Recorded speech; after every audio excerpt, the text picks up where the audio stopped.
Get into it, yeah. Hey girls, welcome back to my channel.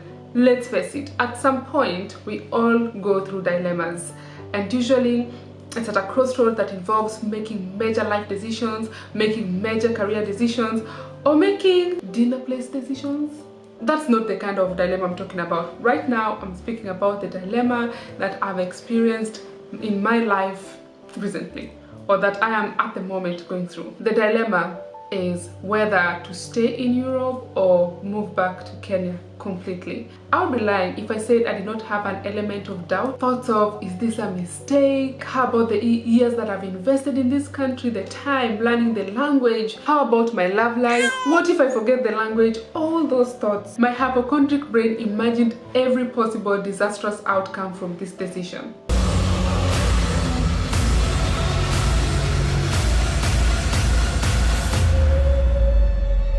Girl.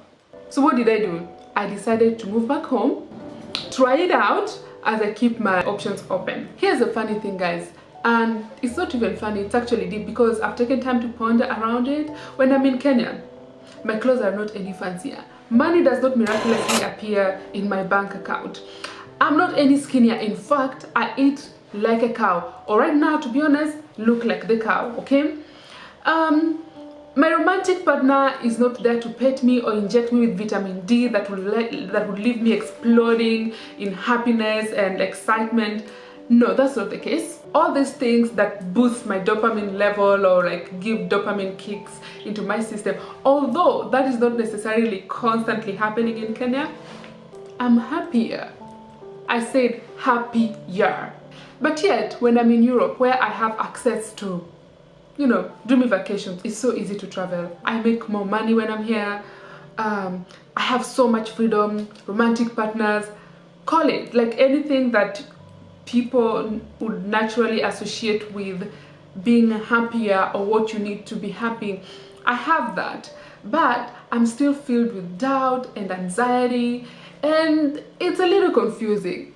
Honestly, if you have gone through this, and I'm sure so many people have gone through this, if you can relate to this, comment down below if you understand what I'm talking about, where you have everything that you think you need to be happy, but still you feel with a little bit of anxiety and sometimes even sad. Therefore, it doesn't come as a surprise that I really loved being in Kenya. And I'm less anxious to make this decision to completely move. Yes, I know. Since vitamin D is covered in Kenya, why did I come back? Why am I back? What happened? Girl, what happened? Why did you come back? It was all good. We were rooting for you. We were rooting for you. Why did you come back? It's a temporary move. I'm just back here for a few reasons, and the main reason why, number one reason why I came back is for my pap smear. I have a pap smear appointment, and pap smear is basically a routine control that every woman should go through. If you don't know, you need to do, and I do it. Mine is every 3 years, so I have my appointment that I need to do this month, and I had to rush back and make sure that I do that. And that's a completely separate vlog that I will give you so much loaded information, so look forward to it and we can educate each other. Second, as you could guess, is my boyfriend. Yes, I know. Long distance relationship is a struggle, guys. We all know that, and we somehow have to find ways to meet. Thanks to digital world and planes, we can make it happen, but physical contact is also very important to me and everybody else. We all need physical contact, right?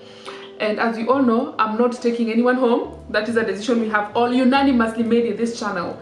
We have all unanimously made in this channel a decision for me that, Rachel, thou shalt not take any man home unless you are married to that man. That's the only condition I'll take anybody home. So, and I'm sure my boyfriend does not want to be like a dirty little secret that I have to sneak into hotel rooms when I go back home. And I don't know, I'm not spending time in hotel rooms. I prefer to be home anyway, so I came back to see my boyfriend. I'm still on the boyfriend decision because, you know, if I'm going to Canada, I'm going to be there for a really long time. We kind of have to decide the direction our relationship is going to take, or how we're going to somehow make this work. Of course, at the moment, the goal, like I said, is to make sure that I'm very secure and stable and I have my foot on the ground, but also in the process we gotta have to find ways to maneuver and make sure that we are doing all right. Work interviews, yes. So at the moment I'm predominantly searching for jobs that I can do remotely. I mean, that I can do from Kenya or anywhere in the world. In that case, that's my goal. However, I've had some interviews. I've had actually a lot of interviews, and most of these interviews, when you've passed like the first or the second stage of the interview, they need you to actually come and see your co-workers, your potential employer, or just to see or feel the chemistry you have with the workmates and stuff. Like at some point you have to go to the offices.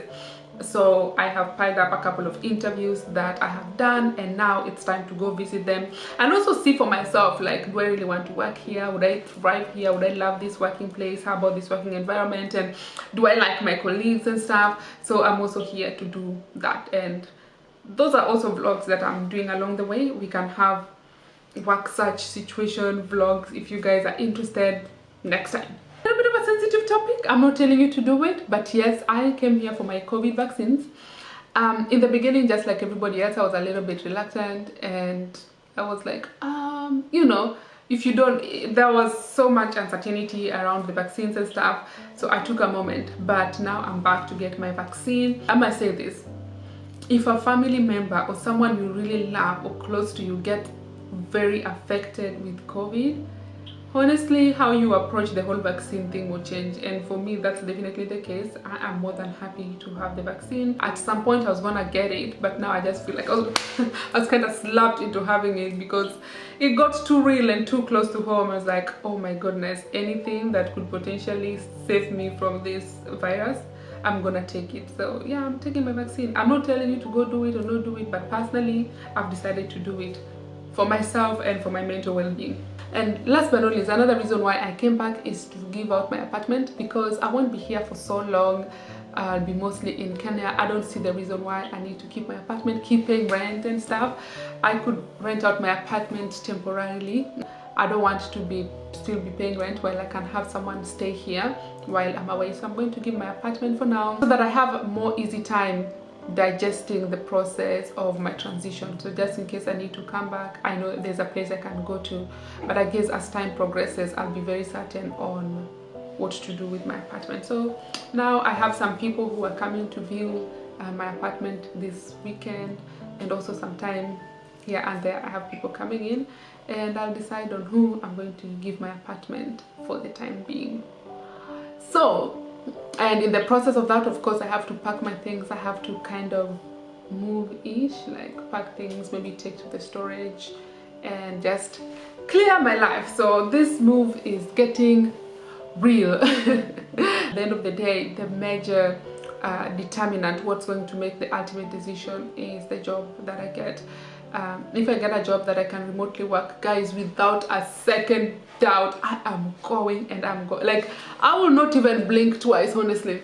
If I get the job that I'm looking for, yeah, adios. Like, I'm going back home.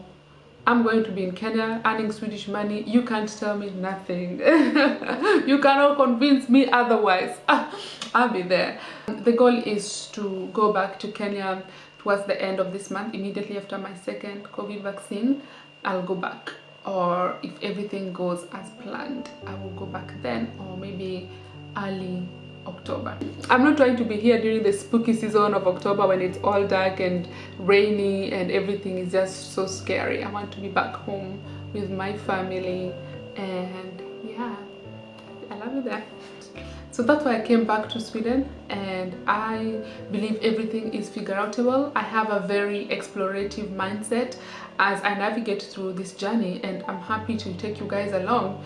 Hopefully I inspire somebody along the way. If you're scared of making certain decisions and you're not certain and stuff, watch me do it, and I dare you to try to. I know some of you are spoiled brat Africans, Kenyans in that case, who are about to come for my hair. Listen, European standards, my hair is perfectly fine, so mind your business. Okay, I know, and I need to fix it. But just pardon me for now, okay? I really love the braids, and I don't know, I'm just not about that wig life. I've been feeling braids, and I don't know who can do my braids. I have to wait for Wura to come back. Probably she can save me. But for now, guys, be kind, be nice. You spoiled brats. You all are spoiled brats. I know it.